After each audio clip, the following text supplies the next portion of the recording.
Jack et Clara s'aiment passionnément. Ils ne peuvent se passer l'un de l'autre. Un soir, après un pique-nique dans une clairière, ils décident de se promener un peu. Jack prend le panier et Clara s'accroche à son bras. Ils se promènent, errent entre les arbres, marchent pendant 1 heure peut-être, et arrivent devant une étendue sombre et lisse. « Qu'est-ce que c'est ?» demande Clara. Jack s'accroupit au bord et tend sa main. « C'est un lac. » Clara s'approche et trempe la main dans l'eau, elle aussi. « Qu'est-ce qu'elle est chaude !» Jack ne répond pas, perdu dans ses pensées. Soudainement, il s'exclame « Baignons-nous !» Clara réfléchit. Elle n'aime pas trop cette idée, surtout que l'eau est très sombre, on n'en voit pas le fond. Et elle n'est pas claire, mais plutôt brunâtre.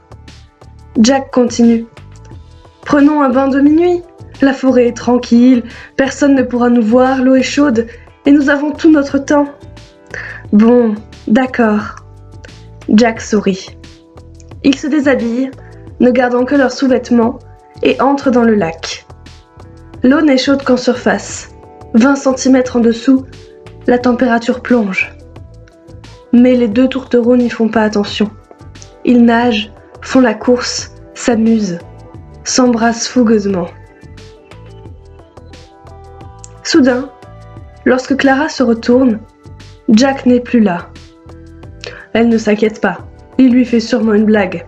Il doit être sous l'eau, guettant le bon moment pour surgir. Mais elle ne peut pas le voir car l'eau est trouble. Elle attend, remuant doucement ses pieds pour rester à la surface, lorsqu'une poigne glacée se referme brusquement sur sa cheville. Elle s'y était préparée, mais elle sursaute quand même. « Jack, arrête ce jeu, c'est stupide !» L'étau se resserre. « Jack, tu me fais mal !»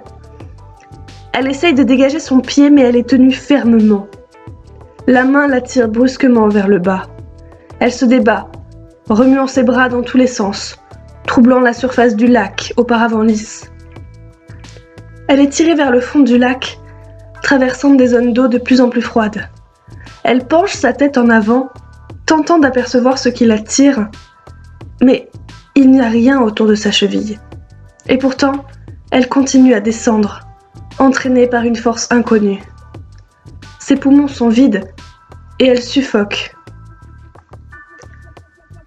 Soudain, sa descente s'arrête et elle sent un anneau de métal froid se fixer à sa cheville congelée.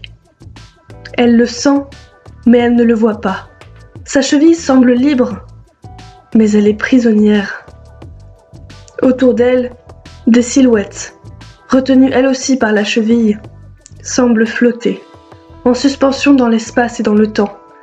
Cadavres parfaitement conservés dans l'eau glacée, alignés méthodiquement, classés. Elle panique, regarde sur les côtés, derrière, et aperçoit des yeux qui la regardent. Des yeux uniques au monde. Ils sont si beaux, mais vides de toute présence. Clara saisit le visage de Jack au creux de ses mains et presse ses lèvres chaudes contre celles de son amour, froides, avant de le lâcher doucement et d'imiter les formes fantomatiques et lugubres qui l'entourent dans leur position sous-marine. L'eau n'était pas brunâtre, mais rouge sang.